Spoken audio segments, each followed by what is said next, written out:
So making the pieces of paper, it started with news articles about the bushfires, and from there I blitzed them up and I put them in water to make it.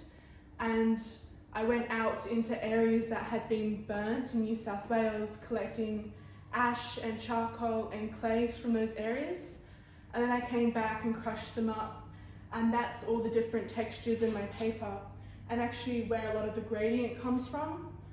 So all these darker, browner pieces have clay in the water when I was making it, and that's how it connects to the land and the country of where it's been burning in Australia.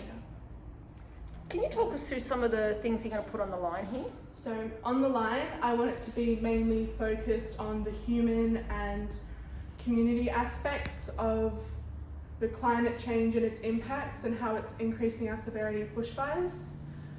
And so the line's not only going to have cut out pieces of information and facts and headlines that just allude and are very soft on the line, but also imagery that I've drawn of just like the impacts. So I'm going to have people and the displacement of people and losing their homes, but also a political kind of view of what are we doing and how are we going to change to do this, and how we're actively trying to motivate as a country to help and change for these people.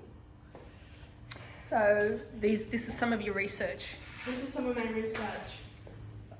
These longer lists, however, are all the different species that were really badly impacted. So they're either endangered, critically endangered, or vulnerable.